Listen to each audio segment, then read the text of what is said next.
ሰላም ሰላም ውድ ፋሚሊያንስ እንዴት ናችሁ? እኔ ያለው እግዚአብሔር የተመሰገነ ይሁን።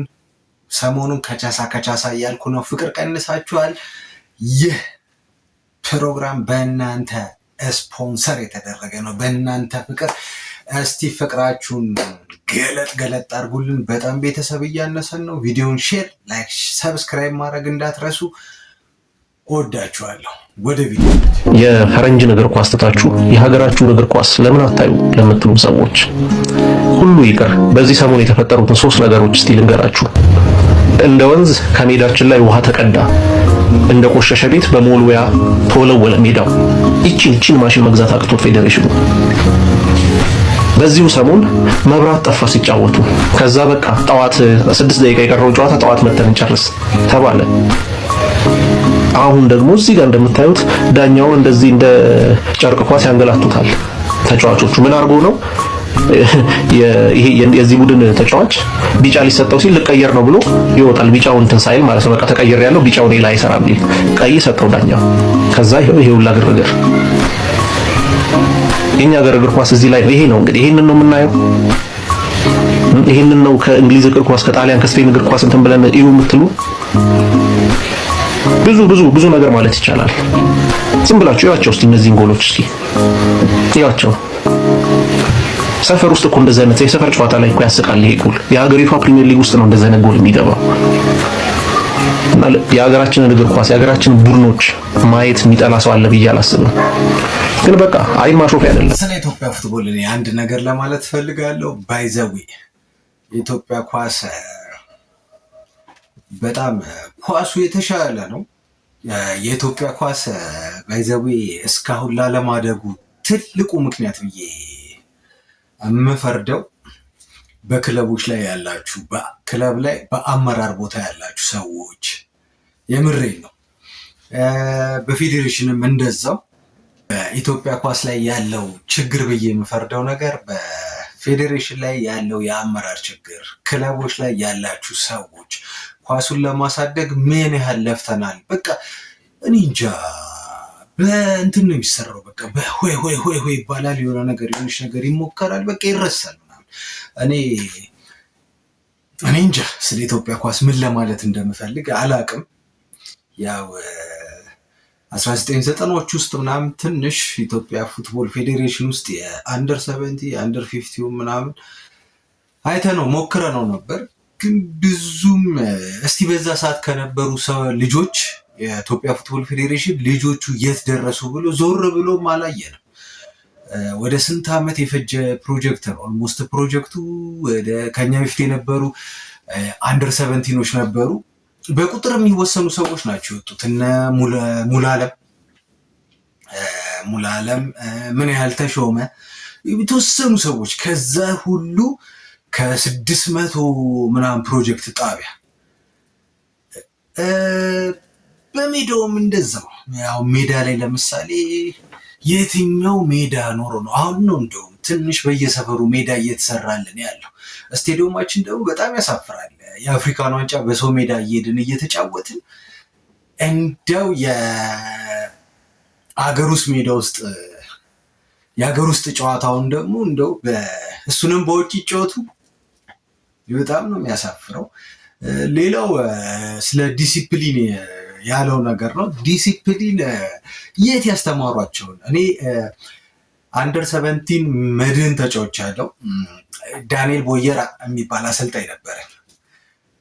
የሚገርማችሁ ነገር ለቅጣት እንደዚህ ሲደረደር እና ለኮርና ምናምን እንትን ሲል ከኋላው ሄደ ቆንጥጠው።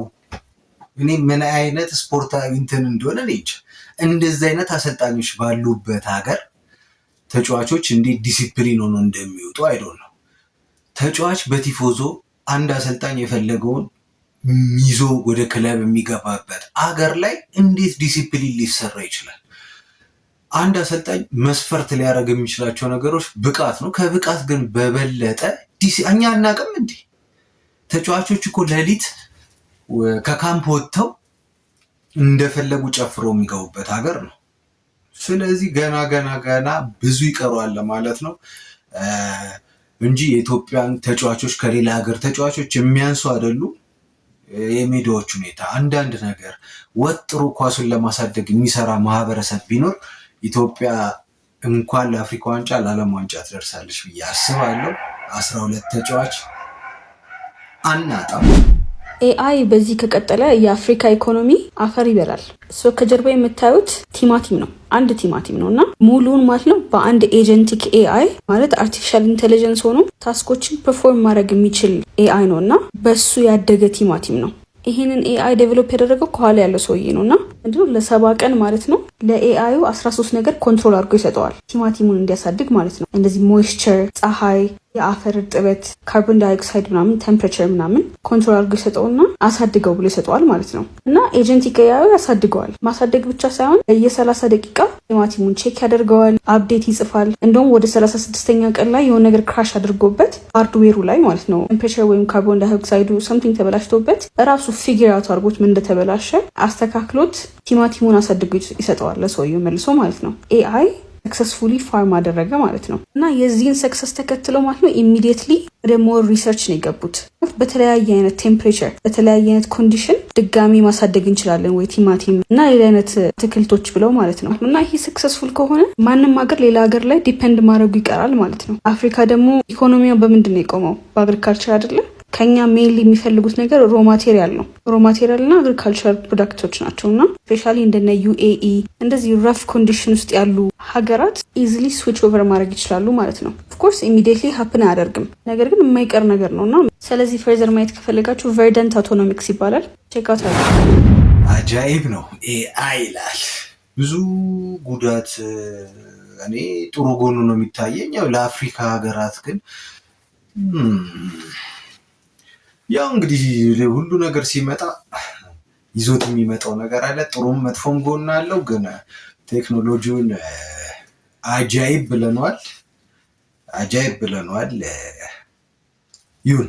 ቻይና በዓለም ረጅሙን የውሃ ውስጥ የሃይዌይ መተላለፊያ ገንብታ አጠናቀቀች። አዲሱ የቁፋሮ ሪከርድም ተመዝግቧል። በምስራቅ ቻይና ጂያንግሱ ግዛት የሚገኘውና በዓለም ላይ ረጅሙ የሃይዌይ የውሃ ውስጥ መተላለፊያ የሆነው የታይሁ ሐይቅ ዋሻ ግንባታው ተጠናቆ ለአገልግሎት ክፍት ሆኗል። በአውሮፓውያኑ ጥር 2018 ግንባታው የተጀመረው ይህ ግዙፍ ፕሮጀክት ለ3 ዓመታት ያህል በከፍተኛ ጥራት ሲከናወን ቆይቶ በ2021 መጨረሻ ላይ ለትራፊክ ክፍት መሆኑ ይታወሳል። 10 ኪሎ ሜትር ርዝመት ያለው ይህ ዋሻ ከ1.5 ቢሊዮን ዶላር በላይ ወጪ የተደረገበት ሲሆን 6 መኪናዎችን ጎን ለጎን ማሳለፍ የሚያስችል ሰፊ አቅም አለው። ከዚሁ ፕሮጀክት ጋር በተያያዘ የሃይታይ ያንግቲዜ ወንዝ ዋሻ ግንባታ ሌላ ታሪካዊ ምዕራፍ ላይ መድረሱ ተገልጿል። በቻይና የሀገር ውስጥ ቴክኖሎጂ የበለጸገውና ጃንጋይ ተብሎ የሚጠራው እጅግ ግዙፍ የዋሻ መቆፈሪያ ማሽን አዲስ ሪከርድ አስመዝግቧል። ማሽኑ በ75 ሜትር ጥልቀት ላይ 5316 ሜትር የሚረዝም ቁፋሮ በማጠናቀቅ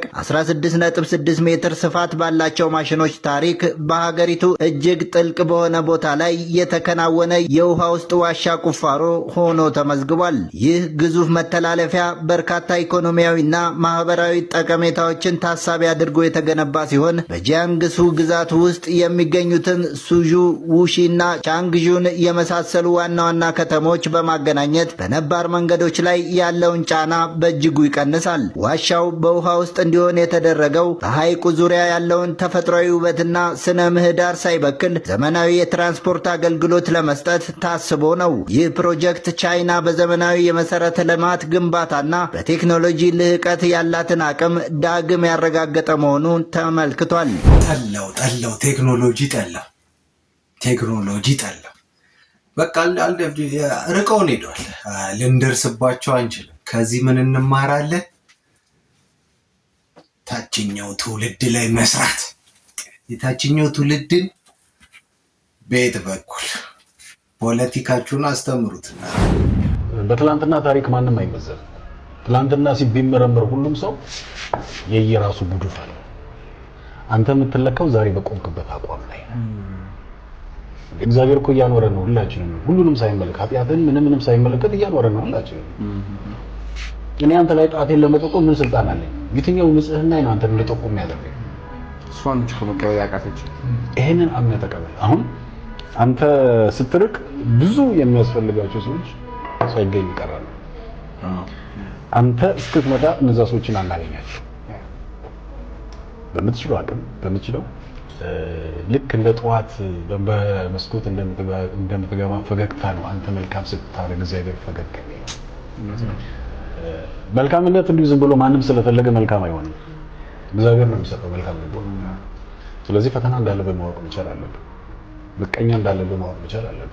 ቅድም እንዳልኩ ነው ክርስቶስን ያዘው የከመጣ እኛ ኃጢአተኞች ላንሰደብ ላንተች አንችልም። በጣም ትልቅ ናቸው ነገር እርሳው ተው ዝም ብለው ወደፊት ሂድ። እግዚአብሔርን ከፊት አድርገህ ከኋላ አድርገህ ብለህ መንገድን መቀጠል ነው። መልካምንም አድርግ ዋጋንም ታገኛለህ። አንዳንዴ ቁጭ ብለህ ታስበውና ማለት ነው ለምንድን ነው አንድ ሰው በቃ ጣት ቀሳሪ የሚሆነው?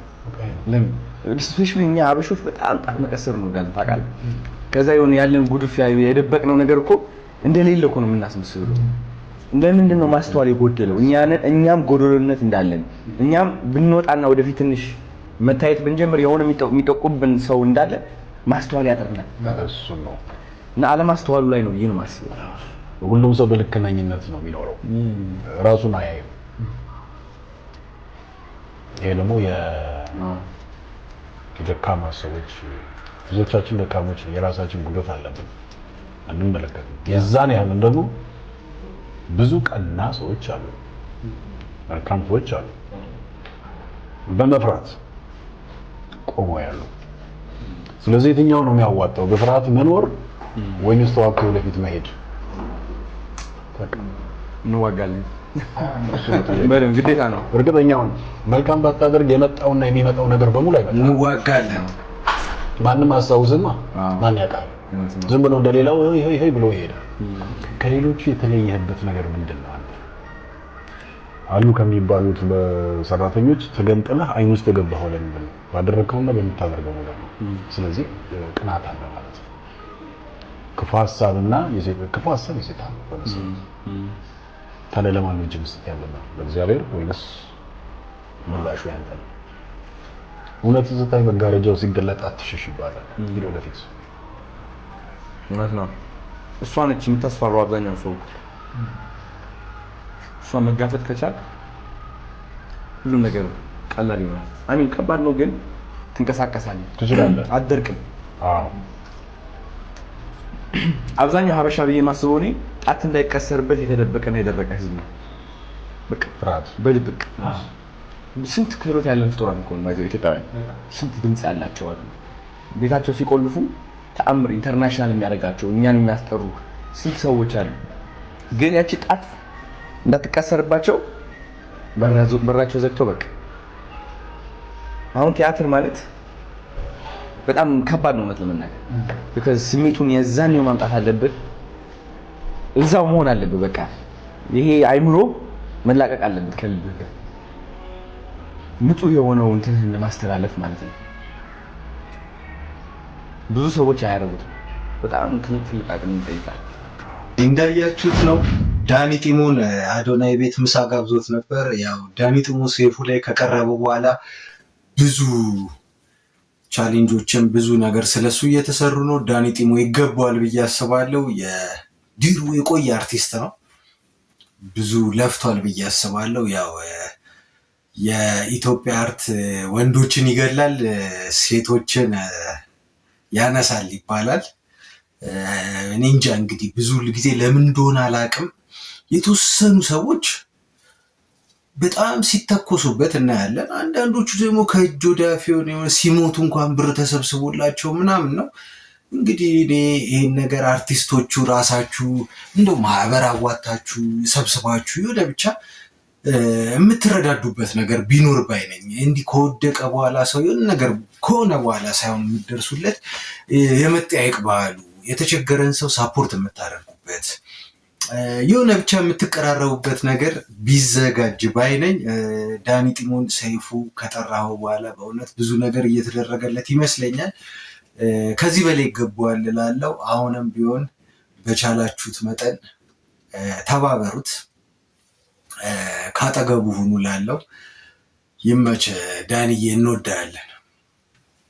ማስቸገር ሲያቆም ገብሬ ይዞት እየወጣ ገባ ማለት ቀን ጠብቆ መኩሪያ ይህንን ሰው ይጎዳዋል። ክፉ ሆኖ አይደለም እንደዚህ የሚያደርገው። በቃ ገብሬን የሚያስቀይምበት ሰው አንበሳው አይወድም። አንበሳው መኩሪያ በሚያኮርፍበት ጊዜ ቤት ገብተው በሳጥን ያለውን ስጋ መኩሪያ ከበላ በኋላ ግቢ ውስጥ ዞር ዞር እያሉ ከተናፈሱ በኋላ የባንዲራ ማውረጃ ሰዓት ሲደርስ ቀጥ ብለው ቆመው መኩሪያ መቆም ብቻ ሳይሆን አይኖቹ የሚወርዱትን ባንዲራዎች ወርደው እስኪጨርሱ እየተከተሉ ለአገሩ ባንዲራ ያለውን ክብር ያሳያል። ባንዲራ ከወረደ በኋላ የግቢው ግንብ ላይ ወጥተው አላፊ አግዳሚውን ይመለከታሉ። አንበሳን የመሰለ የዱር ንጉሥ አዲስ አበባ ከተማ ውስጥ ያለ አንድ ግንብ ላይ በአሁኑ ሰዓት ቆሞ ማየት የሚፈጥረውን ስሜት መገመት አይከብድም። በዛን ጊዜ ግን የአካባቢው ሰው ሆነ መንገደኛው መኩሪያን ከነግርማ ሞገሱ አጥሩ ላይ ጉብ ብሎ ማየት የሚጠብቁትና የሚናፍቁት ትዕይንት ነበር። ደርግ ንጉሱን ገሎ ስልጣን ላይ ከወጣ በኋላ የደርግ ወታደሮች መኩሪያን ዘውድ ናፋቂ አንበሳ እያሉ እየጠሩት ባዩት ቁጥር መሳሪያቸውን ጠበቅ አድርገው እየያዙና እየገላመጡት ከዛም አልፈው ለመግደል እየዛቱበት ነበር። መኩሪያ ግን ዘውድ ናፋቂ ሳይሆን የዘውዱ ምልክት የሆነ ከራሱ ቀለብ አልፎ ለአገሩ ገቢ የሚያስገባ ለኢትዮጵያ ከፍተኛ ክብርና ፍቅር የነበረው አንበሳ ነበር። አገሩን አኩርቶ ህዝቡን ያስደሰተው የኢትዮጵያን ስም ያስጠራው አንበሳው መኩሪያ ጤና እየራቀው መጣ። መብላት መጠጣት እየቀነሰ ህመሙም እየባሰ ሄደ። ስጋ በትናንሹ እየቆራረጠ ገብሬ እያስገደደ ያበለው የነበረ ቢሆንም ግን የመኩሪያ የጤና ሁኔታ እየባሰ መጥቶ ከትንሽ ቀናቶች በኋላ ጭራሽ መብላት አቆመ። እንዲበላ ገብሬ እየተቆጣ ቢያስገድደውም አንበሳው ስጋን መብላት አልቻለም። የአንበሳው ጤንነት ከመሻሻል ይልቅ ዕለት በዕለት እየባሰ መምጣቱ ገብሬን በጣም አሳሰበው። ደንና ዱር አራዊት የሚሰሩ የእንስሳት ሐኪሞች የአንበሳው ጤና እንዲሻሻል የተቻላቸውን ጥረት ቢያደርጉም የመኩሪያ ጤና ላይ ለውጥ ግን አልነበረም። እንግዳዎችን እየተቀበለ ቱሪስቶችን ማስተናገድና ዝግጅቶች ላይ መገኘት አልቻለም። መኩሪያ ከቤት መውጣት ተወ። ከጥቂት ቀናት በኋላ ገብሬ ካለበት ተጠርቶ ቤት ሲገባ አንበሳው ደክሞ አንገቱን ቀና ማድረግ ራሱ አቅቶት ያየዋል። እንደዚህ ሆኖ ሲያየው ገብሬ ደነገጠ። መኩሪያ ከሁሉም ቀን ይልቅ ያንን ቀን በጣም ብሶበት ነበር። የአንበሳውን አንገት ይዞ ቀና ለማድረግ ገብሬ ቢሞክርም አልሆነለትም። የመኩሪያን ሁኔታ ገብሬ ሲያይ አልቻለም። እንባው መውረድ ጀመረ። ይህን አንበሳ ማሳደግ ከመጀመሩ በፊት ገብሬ ማንም የማያውቀው ተራ ወታደር ነበር። ይህን አንበሳ ገርቶና ስነ ስርዓት አስተምሮ ካሳደገው በኋላ ሙሉ ከተማው አውቆታል። ከሀገር አልፎ ከውጭ በሚመጡ ቱሪስቶች ታውቋል። በጊዜው አገር ውስጥና በዓለም ደረጃ የሚታወቁ እንደ አበበ ቢቂላ፣ ማሞ ወልዴ፣ ጥላሁን ገሰስና ሌሎችም ታዋቂ ሰዎች ትንሿ ቤቱ መጥተው በልተው ጠጥተዋል። አብዛኛዎቹንም የአፍሪካ መሪዎች አግኝቶ ጨብጧቸዋል። በገብሬ ህይወት ውስጥ የሁሉ ነገር ሊፈጠር የቻለው በዚህ አንበሳ ምክንያት ነው። እንደዚህ አይነት ህይወት እንዲኖር ምክንያት የሆነውን ጠንካራ አንበሳ አንገቱን እንኳን ማንሳት አቅቶት የሞት አፋፍ ላይ ሆኖ ሲያጣጥር ሲያየው ወታደሩ ገብሬ ማልቀስ ጀመረ። መሬት የተኛውን አንበሳ አቅፎ እንዳይሞትበት እንዲጠነክርለት እያለቀሰ ይለምነው ጀመር። መለመኑን ቆም አድርጎ ኮስተር ብሎ ትዕዛዙን አክብሮ እንዲነሳ ተቆጥቶ ቢነግረውም መኩሪያ ግን መነሳት አልቻለም። የአንበሳው መሞቻ እንደተቃረበ የታወቀው ገብሬ አንበሳው እንዲጠነክርለት እየተቆጣና እየለመነ አምርሮ ያለቅስ ነበር። ቤት ውስጥ የነበሩት ቤተሰቦቹና የግቢው ሰዎች ለመኩሪያ በማዘንና ገብሬ የሚያደርገው ግራ ገብቶት አንበሳውን አቅፎ ሲንሰፈሰፍና ሲጮ ሲያዩት የእነሱም ለቅሶ ባሰ። 50 አለቃ መኩሪያ እንደ አባት ሆኖ ያሳደገው ገብሬ ጥሎት እንዳይሄድ እየለመነው የመጨረሻ ትንፋሹን ተንፍሶ በሚያሳዝን ሁኔታ ሐምሌ 2 ቀን ማምሻውን ህይወቱ ታልፋለች። የገብሬ የመጀመሪያ ልጅ ሞተ ተብሎ ጥሩምባ ተነፍቶ ተለፈፈ። ድንኳን ተጥሎ ዘመድ አዝማድና አድናቂዎች በተገኙበት ዋው ጋይሶች የሆነ በቃ እኔ እንጃ የገብሬን ያህል የተሰማኝ እኔ ራሱ በእውነት ለምን እንደሆነ አይዶን ነው። ዋው እኔ እንጃ አሁን በዚህ ሰዓት እኮ እንኳን እንስሳ ማላመድ ሰው ከሰው ለመላመድ ራሱ በጣም የከበደበት ዘመን ነው። የሆነ በቃ የቤተ መንግስታችን ግሬሱ ምናምን እንዴት ደስ አይልም። ገብሬ ይመች፣ ገብሬ ይመች። የአዲስ አበባ ፖሊስን እንድታመሰግኑልኝ ብቻ ነው የምፈልገው ወዳጆች። ይኸው ተመልከቱ። ትላንትና የአንዲትን ቤተ ክርስቲያን በደቦ ወጥተው ከኮንዶሚኒየም አፈር ከድሜ ሲያበሉ፣ አጥር ሲያፈርሱ፣ ንብረት ሲያወድሙ፣ ቤተ ክርስቲያን ውስጥ ገብተው የቤተክርስቲያን ንብረት ሲዘርፉ የተመለከትናቸው ሰዎች አዲስ አበባ ፖሊስ ይኸው በቁጥር ሳውያቸዋለሁ እና ለአዲስ አበባ ፖሊስ በጣም ትልቅ ክብር አለ። እጅግ በጣም አድርገን እናመሰግናለን። በእውነት ይሄ የከፈላችሁት ዋጋ ለሰላም ነው። የሃይማኖት ግጭት እንዳይነሳ ሰላማዊ የሆነ ማህበረሰብን ለመፍጠር እያረጋችሁ ያላችሁን ጥረት እጅግ በጣም አድርጌ ነው ማደንቀው በእውነቱ። እናንተ ግን ይብላኝ በእውነት እኚህ ሰዎች እኮ በጣም እዩዋቸው፣ በጣም ትላልቅ ሰዎች እኮ ናቸው። በጣም ትላልቅ ሰዎች እድሜ ሊያስተምራቸው የሚገባ ሽበት ሊያስተምራቸው የሚገቡ ሰዎች ነበሩ። አንዳንዶቻቸው የልጅ ልጅ የሚያዩበት እድሜ፣ አንዳንዶቹ አስታራቂ የሚሆኑበት እድሜ። ነገር ግን ድንጋይ አንስተው ዱላ አንስተው የቤተክርስቲያን አጥር ሰብረው የሚገቡ ቤተክርስቲያን የሚያወድሙ አመጽ እንዲነሳ የሚቀሰቅሱ ኦልሞስት ከ10 ሚሊዮን 300 ሺህ ብር በላይ የሆነ ንብረት የሚዘርፉ የሚያወድሙ ሰዎች ነው አልተገኙላችሁ? በጣም ያሳፍራል በእውነት። እንዲቆማችሁ ሰው ሲያያችሁ ምን ይሰማችኋል? አሁን ልጆቻችሁ ዘመዶቻችሁ ሲያዩአችሁ ትውልድ ሲያያችሁ ምንድነው ከእናንተ የሚማረው? በዚህ እድሜ ይሄን ነበር ለትውልድ ማስተማር የፈለጋችሁት? ቤተክርስቲያን አውድማችሁ ፖሊስ ላይ መቅረብ፣ ንብረት አውድማችሁ ያም ደግሞ ህዝብ የሚገለገልበት የእግዚአብሔር ስም የሚጠራበት አንገታችሁ ላይ ያንጠላጥላችሁት መስቀል እሱ ኢየሱስ ክርስቶስ የሚነገርበትን ስፍራ አውድማችሁ ነው ትውልድ የሚያያችሁ ዛሬ። በጣም ያሳዝናል። እድሜ ሊያስተምራችሁ ሲገባ እንደዚህ መሆናችሁ በጣም አሳፋሪ ነው። ነገር ግን የአዲስ አበባ ፖሊስ ለማህበረሰቡ ሰላምና ደህንነት ህዝብ በህዝብ ላይ ማህበረሰብ በማህበረሰብ ላይ ሃይማኖት በሃይማኖት ላይ እንዳይነሳ አመጽን በቃ ለማጥፋት ሊቀሰቀስ የነበረውን አመጽ እዚሁ ስለያዛችሁት እጅግ በጣም አድርገን እናመሰግናለን፣ እናከብራችኋለን። ሁላችሁ ሰዎች እንግዲህ እኔ ምንም ማለት አልፈልግም፣ ግን መሬታቸውም ቢሆን ኮንዶሚኒየም ውስጥ አካባቢ ለልጆቻችን መጫወቻ የተሰጠ መሬት ባለአግባብ ተወስዶብናል በሚል ምክንያት ነው ወጥተው ያወደሙት። ህግ ባለበት ሀገር ሄደው በህግ መሬት አስተዳደርን ጠይቀው በህግ ማስመለስ ሲችሉ ይሄ ንቀት ነው። የሃይማኖት ንቀት ደግሞ በዚህ ሰዓት ይከብዳል። መከባበሩ ይሻላል። የአዲስ አበባ ፖሊስ እንግዲህ ለቃቅሞ እስር ቤት አስገብቷቸዋል። እንግዲህ ምንም ማለት አልችልም። ትልልቅ ሰዎች ናችሁ። እንግዲህ ለትምህርት ይሆናችሁ፣ ለሌላው ማስተማሪያ ይሆናል ብዬ አስባለሁ። ጾታቸውን በመቀየራቸውና በተለያየ ምክንያት ከልጆቻቸው ጋር ግንኙነታቸውን ያቋረጡ 6 ታዋቂ ሰዎች። አንደኛ ማጂክ ጆንሰን። ልጁ ኢጄ በይፋ ግብረ ሰዶማዊ መሆኑን ካስታወቀ በኋላ ማጂክ መጀመሪያ ላይ ራሱን ክፍል ውስጥ ዘግቶ አልቅሷል። ከዚያም ከቤት ካስወጣው በኋላ ምንም አይነት ግንኙነት ለማድረግ ፈቃደኛ ሳይሆን ቀርቷል። ሁለተኛ ጃኪ ቻን። ከጋብቻ ውጪ የወለደው ልጁ በአባታዊ ፍቅር እጥረት ምክንያት የጾታ ዝንባሌዋ ተቀይሯል። እንዲያውም አባቷ በቢሊዮኖች የሚቆጠር ሀብት ያለው እሷ ግን ቤት አልባ ሆኗ ከድልድይ ስር ለመኖር መገደዷን የሚገልጽ መግለጫ አውጥታ ነበር። ሆኖም ግን ጃኪ ቻን ግብረ ሶዶማዊነትን መቀበል ስላልቻለ ልጁን ሙሉ በሙሉ ለመተው መርጧል። ሶስተኛ ብራድ ፒት። ከአንጀሊና ጆሊ ጋር የወለዳት ልጃቸው በይፋ ሁለት ጾታዊ አፍቃሪ ወይንም ባይሴክሹዋል መሆኗን ካስታወቀች በኋላ ብራድ ስሙንና ዝናው ለመጠበቅ ሲል ወዲያውኑ ከሷ ጋር ያለውን ግንኙነት አቋርጧል። አራተኛ ኢሎን ማስክ። ልጁ ጾታውን በይፋ ከቀየረ በኋላ ኢሎን ወዲያውኑ ዛቪየር የተባለውን ልጄን አጥቻለሁ ሲል ተናግሯል። ከዛም ዛቪየር ከኢሎን ጋር ያለውን ግንኙነት ማቋረጡንና የአባቱን የአያት ስም ከራሱ ስም ላይ ማስወገዱን የሚገልጽ መግለጫ አውጥቷል። አምስተኛ ቶኒ ዳልተን።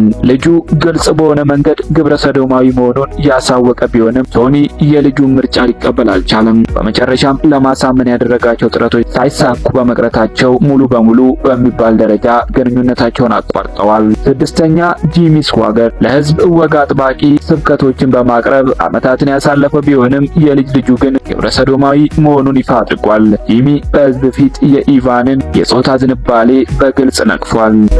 በጣም ነው የሚከብደው። የታዋቂ ሰዎች ልጆች አንዳንድ ጊዜ እኮ በቃ እኮ ነው ዝና፣ ገንዘብ ሲበዛ ይከብዳል። በቃ በኢየሱስ ስም በጣም አስቸጋሪ ነው።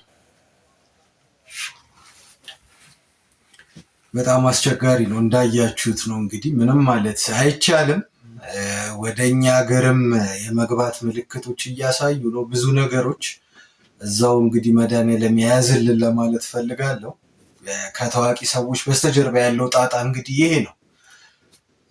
ብዙዎቹ ልጆቻቸው ብቻ ሳይሆን ራሳቸውም ትልልቆቹም አርቲስቶቹ ምናምን በእንደዚህ አይነት ሁኔታ ውስጥ ነው ያሉት። በጣም ያሳዝናል። ነውር ነው። ሪከርድ ተደርጎ ምናምንም ሰራ ምናምን ይመስላል። አቆን እኮ ስለዚህ አሁን የቃቂ ተናገሪ ተሽካራና እንደሰተረ የሁለታችሁንም ድምጽ አንተ ነው የምታወጣው። አዎ አረ እንጂ ነው ራሴ እንጂ ማስማት ነው። ስለዚህ ያንተን ድምጽ ስታወጣ በራስ ድምጽ ነው። ቆንጆ ነሽ ግን ቃቂ፣ ያልነገርኩሽ ነገር ምን አስበህ ነው? አድናቆት ነው። ኦኬ አድናቆት ነው። ከዛ ስልክ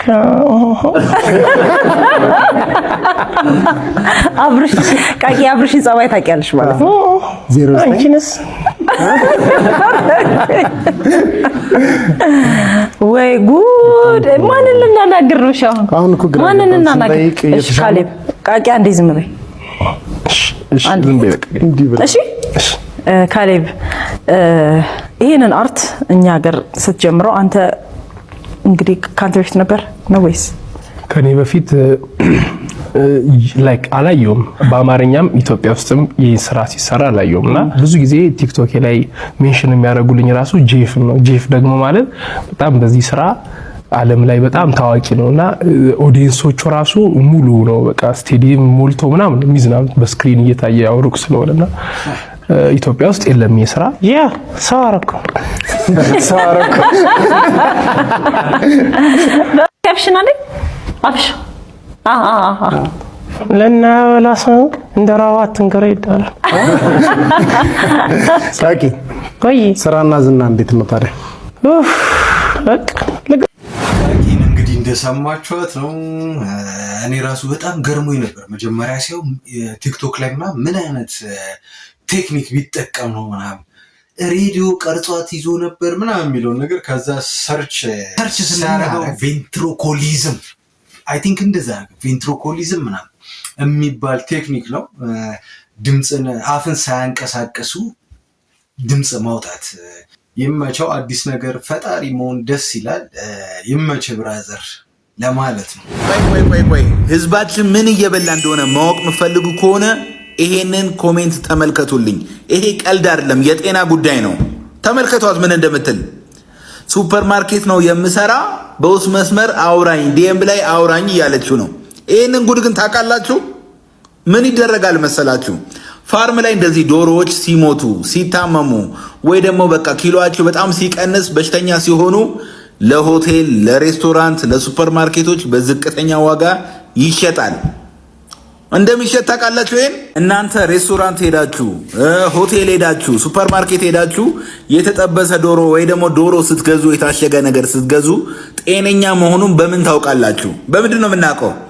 ነጋዴው እንደምታዩት በርካሽ ለመግዛት እየተሯሯጠ ነው። እንደምታዩት ሁላችንም የዚህን ኮሜንት አይተን የምናልፍ ሰዎች የወንጀሉ ተባባሪዎች ነን። ለምንድን ነው ዝም የምንለው? እንደዚህ አይነት ኮሜንት ጋይሶች እንዳያችሁት በእርግጥ በጣም ያሳቅቃል። ዶሮዎቹ በምንድን ነው የሞቱት? ይከብዳል። ግን ሁሉም ምግብ ቤቶች እንደዚህ አይነት ነገር ይሰራሉ ማለት አይደለም። ብራንድ የሆኑ ቤቶች አሉ፣ እነሱም ሊያስገቡ ይችላሉ፣ አይታወቅም። በዚህ ዘመን የሚታመን ሰው የለም። ለገንዘብ ብሎ ሰው ብዙ ነገር ያደርጋል። ግን እኔ እንጃ ህሊና ማመን ነው። እኔ አሁን ይህን ካየው በኋላ በጣም እየሰቀጠጠ መጥቷል። ያው አስቸጋሪ ነው። ብቻ በዚህ ሰዓት ውጭ እኮ የሚበላ ነገር ማመን አስቸጋሪ ነው። ግን እነዚህን በቁጥጥር ስር መዋል ነው። በቁጥጥር ስር መዋል። አንዳንድ ሰዎች እንደዚህ አይነት ውሻ ናቸው። ምክንያቱም ይሄ ውሻ የሚፈልገው ነገር እስኪያገኝ ድረስ እንዴት ሆኖ ኮሳሳ መስሎ ተጠግቶ የሆነ ያደረገውን አይተናል። አንዳንድ ሰዎችም ልክ እንደዚህ ነው። የሚፈልጉትን ከእናንተ የሚፈልጉትን እስኪያገኝ ድረስ የሆነ ደፍጭት ይላሉ። ከዛ ከእናንተ ተጠቀሙ በኋላ ሲሉ ጦሏት እና በጣም አስተማሪ የሆነ ነገር ነው። በቃ እኔ ደስ ይለኝ ነበር። ወይኔ እንደዚህ አይነት ሰዎች አላችሁ፣ እንደዚህ አይነት ሰዎች አላችሁ። በቃ እኔ እንደውም አሁን የሆነ ነገር ላወራ ነበር። ይህን ማይ ይቅርብኝ። የምታሹ በቃ ገንዘብ ላለው ሰው እዚህ ጋር አጠገብ የራሱ የገዛ ዘመድ ምናምን ቁጭ ብሎ የቅርብ ዘመድ ትንሽ ከፍ ያለ የቅርብ ዘመድ ገንዘብ ያለው ሲመጣ ምናምን ብድግ ብለህ ምናምን በቃ ውይ እንዴት እንደምታዝጉ እንደዚህ አይነት ሰዎች። በቃ ይሁን እኮ ገንዘብ ላለው አጨብጭብ፣ ለሱ እንትን በል። ግን አትሊስት የዛ ሰዓት አስመስላችሁ ያኛውንም ይሄኛውንም የሆነ እንጃ ብቻ ውይ እንደዚህ አይነት ሰዎች ግን በስማ ይብላኝ ለእናንተ። ራሳችሁን ፈትሽ ህዝቤ፣ ራስን ፈትሽ እስቲ። በጣም ነው የሚያስጠላው። በጣም መከራና ችግር የለውም ወይ? እንዲያውም መከራና ችግር ከሌለው ስራውን ፍሬ የለው። ያለምንም ነገር የሚያድገው ሙጃ ነው። ሙጃ እድሜ የለውም፣ ፀሐይ ብቅ ሲል ይሞታል። መልካሙ ዘር ግን መከራውን አይቶ ነው የሚያድገው። ካደገ በኋላ እንግዲህ የሚነቅለውና የሚገፈትረው የለም። ዋው ብለናል። ይመቹት። በዚህ 2 ቀን ውስጥ ሶሻል ሚዲያው ላይ ሲነጋገር የነበረ አንድ አሳዛኝ እና ታይቼው የነበረ ቪዲዮ እውነት ነው ለማለት ራሱ ከብዶኛል። እንዴት ቀረጿት? አጠገቧ የሚመላለሱ ሰዎች የቆሙ ሰዎች ነበሩ። አንድም ሰው እንኳን ጠጋ ብሎ ሊያናግራት አልፈቀደም። የምግብ ቤቷ ባለቤት ግን በሚገርም ሁኔታ ዲስሪስፔክት እያደረገቻት 2 ልጆችን የያዘችው። እኔ እንጃ የሰው ልጅ በዚህን ያህል መጨከነ እንዴት እንደቻለች እንጃ። ልጆች ይዛ በጣም ስታመነቃቅራት የነበረ ቪዲዮ ተለቋል። እስቲ ቪዲዮ ላይ ተንመለስ።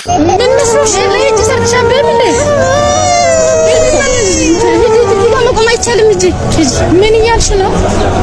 ምግብ እኮ ነው የፈለኩት። ተመላሽ ነው። ልጆች እያለቀሱብኝ ነው። ርቦኝ ነው። ባይርቦኝ ምን ያልጠይቅሽ? ምግብ ቤት አለሽ? መቆም አይቻልም። እዚህ ሰርተሽ አበይም እንዴ? እዚህ ሰርተሽ ደግሞ ልጆች ይዛል ሳይኖርሽ ለምን ትወልጃለሽ? ሂጂ። እዚህ መቆም አይቻልም። እኔ እኮ በነጽብ ረፊያን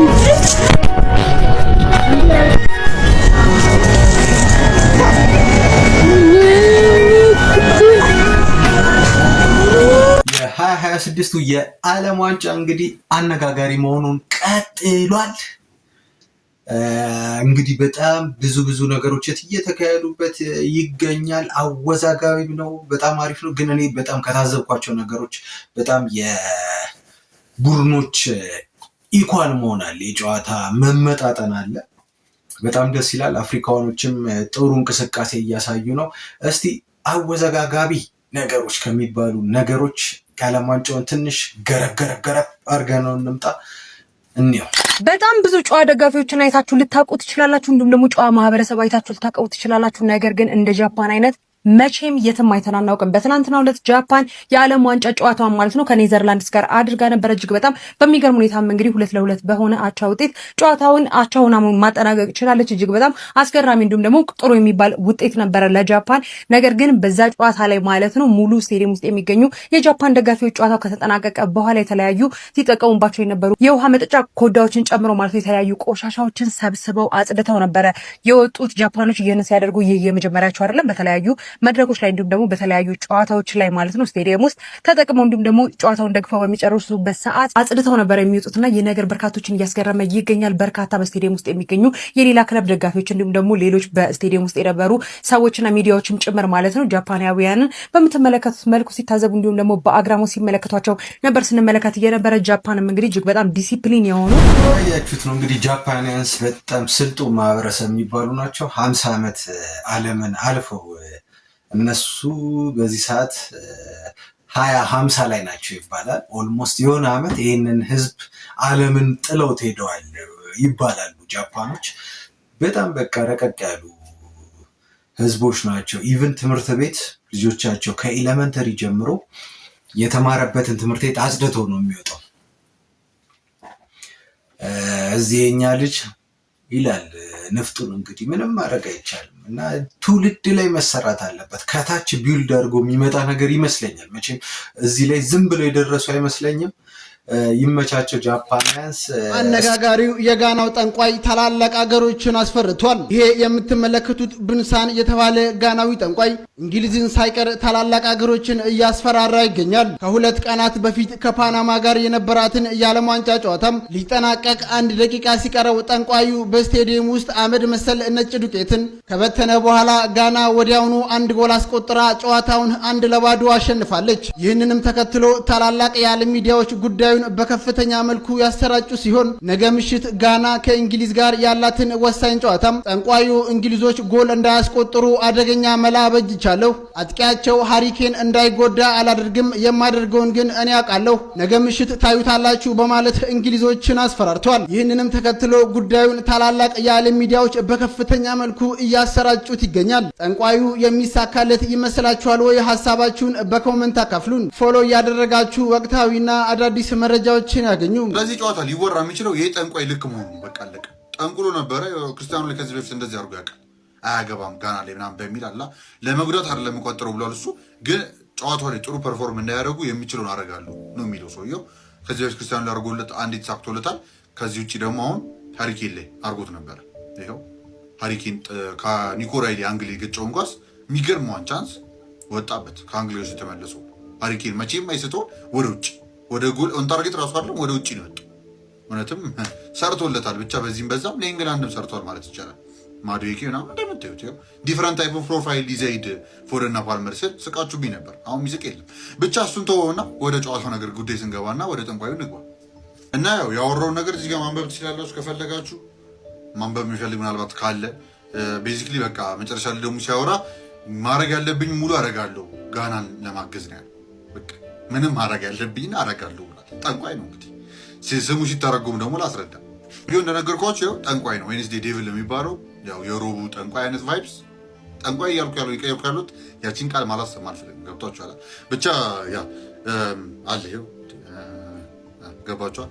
ኖ ኔጌቲቭ ኢነርጂ ኢዝ ኤርንድ ፍሮም ዲስ ቪዲዮ ማይ ፍሬንድ። እናንተም ኢነርጂ እንድትወስዱት አልፈልግም። እንቀጥል ብቻ አይዟችሁ። ከዚህ ቪዲዮ ያለውን ምንም አይነት ኔጌቲቭ ኢነርጂ እናንተ ጋር እንዳይደርስ አይ ሪቢክ ኢት ብለህ ከዛ በሱ ዙሪያ ችግር የለውም። ግን ጋይሶች እንግዲህ እንደሰማችሁት ነው ከእንግሊዝ ጋር በተደረገው ጨዋታ አይታችሁታል ብዬ አስባለሁ። 0-0 ወጥተዋል።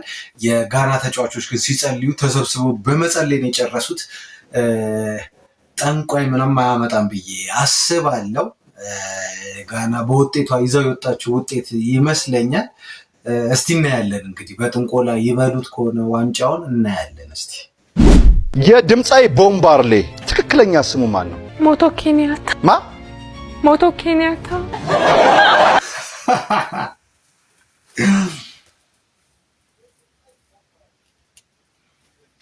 ከየት ነው የምታመጧቸው ግን? እኔ በስመ አብ አባይ ቲቪዎች ትለያላችሁ፣ ታዝናኑኛላችሁ። በቃ እኔ እንጃ ይሁን። እስቲ አብዛኛው የኃይል ክርክር አንዱ ካልወደቀ አንዱ አይሸንፍም።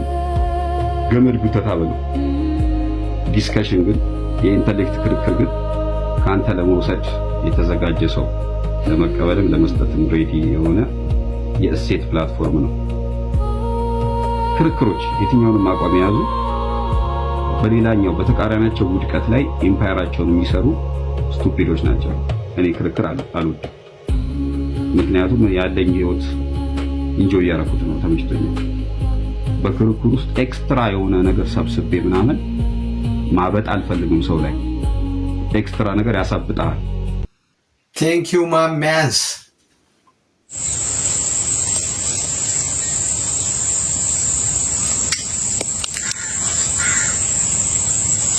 እንጎላ ላይን ጥብብ አድርጎ አይ ቲንክ ትመስለኛለች፣ ሞንኪ ትመስለኛለች። የሆነ በቃ ተወስውሰዋል ሊበሏት ምናምን በቃ ዲኮር አድርጓት ምናምን። ዋው ዋው ዋው ዋው አቀማመጧ ራሱ እስራት ገመቹን እንግዲህ ታውቋታላችሁ እና በጣም ብዙዎች የድሮ ቪዲዮቿን የድሮ ፎቶዎቿን እያወጡ በጣም ተቀይራለች፣ ሰርጀሪም አሰርታለች እያሉ ያወራሉና አዎ አድርጌያለሁ፣ ወደፊትም አስተካክላለሁ፣ ራሴን አሳምራለሁ ብላ በኮንፊደንስ የተናገረችው ስሟት። ራሴን ለማሳመር ብዙ አድርጌያለሁ፣ ዛሬም እያረኩ ነው፣ ነገም አደርጋለሁ። ይሄ አቋሜ ነው። ምክንያቱም በደንብ ነው ስራ የምሰራው። ይሄ አሁን ከዚህ በላይ ብችል አደርግ ነበር። የቻልኩት ይሄንን ነው።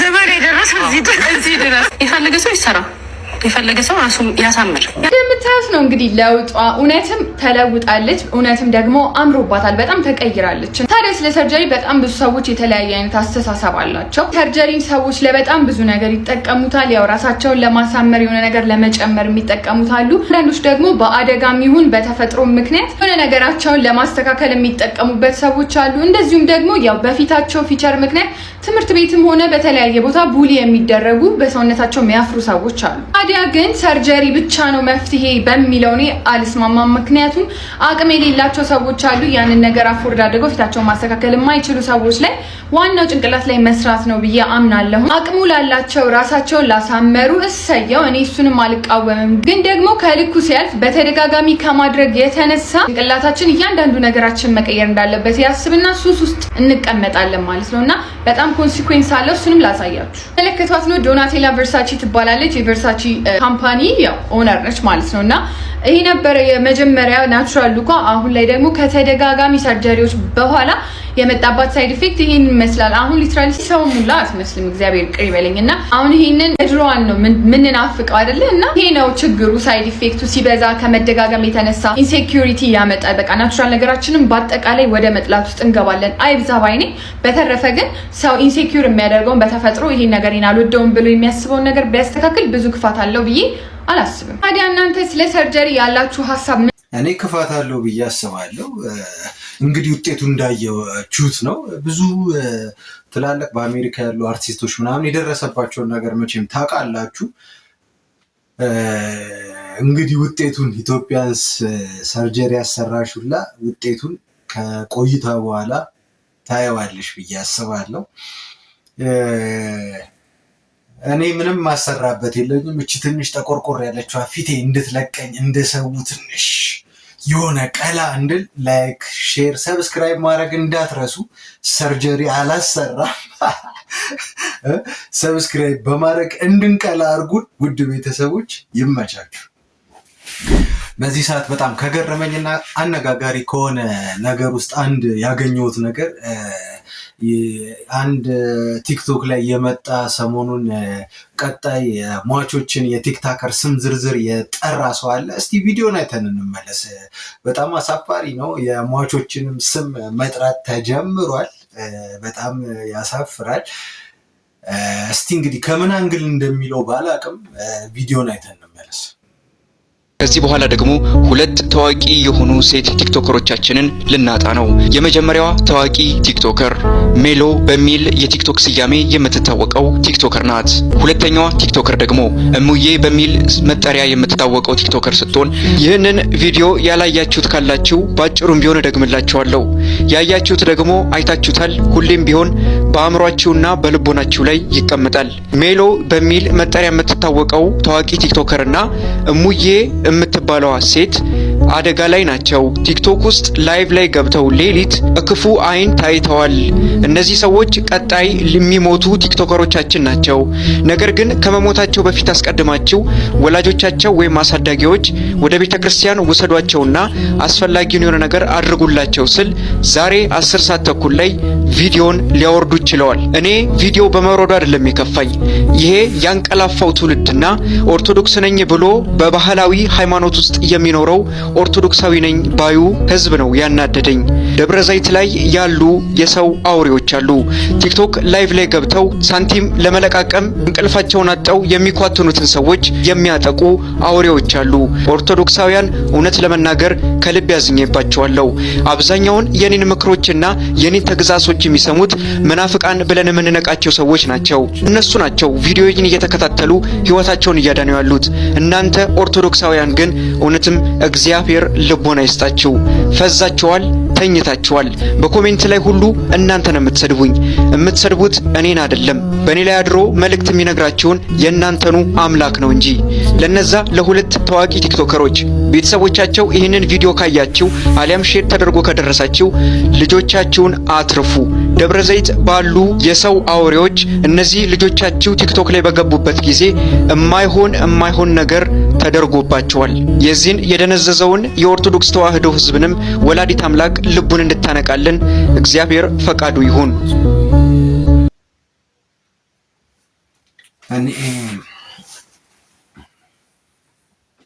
እኔ ምን ማለት እንደምችል አላቅም። ሁለቱንም ቲክቶከሮችንም አላቃቸውም። ሰርች ሳደርግ ሜሎ መታልኛለች። እሙዬም የሚል ብዙ አካውንት መጥቷል። ከምን እንጃ የምር ነው በሉኝ። እኔ እንጃ። እኔ በጣም ቀልድ ነው የመሰለኝ። ሰውንተን ፓስተሩ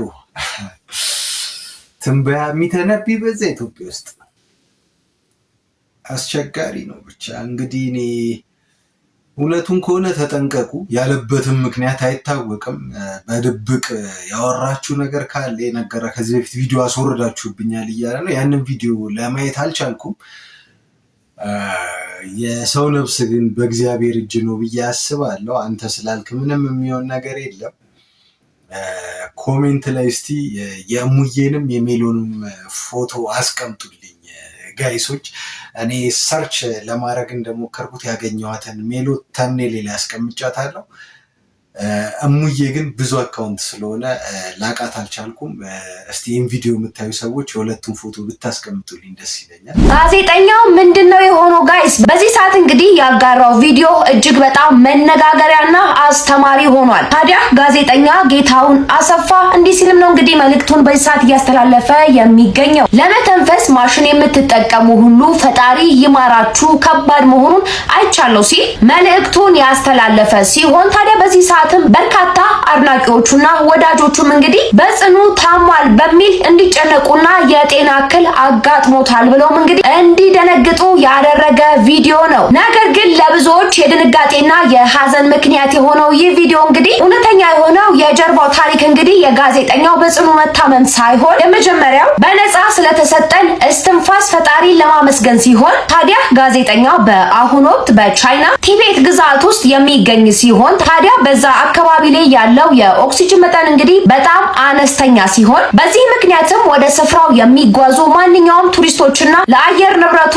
አዲስ የሆኑ መጤዎች የአየር ንብረቱን እስኪላመዱ ድረስ እንደምትመለከቱት የኦክሲጅን ማክስና ማሽኖችን እንዲጠቀሙ እንግዲህ በሕክምና ባለሙያዎች በጥብቅ ይመከራሉ። ያው ይሄ ቪዲዮ የተለቀቀው ለጥንቃቄ ቢሆን ነገር ግን በውስጡ ብዙ አስተማሪ የሆኑ መልእክቶችን የያዘ ነው። ታዲያ በጉዳዩ ላይ ብዙዎች ሀሳብ አስተያየታቸውን እየሰጡ ነው የሚገኙት። እናንተስ በዚህ ላይ ምን ትላላችሁ?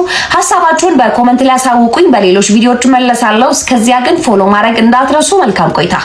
ተመልካቾች እንግዲህ እንዳያችሁት ነው። እስካሁን ከቆያችሁና ከተመቻችሁ ይህ ቻናል በጣም ቤተሰብ እያነሰ ነው። ላይክ፣ ሼር፣ ሰብስክራይብ ማድረግ እንዳትረሱ። እወዳችኋለሁ። በሌላ ቪዲዮ እስክንገናኝ ድረስ ቡም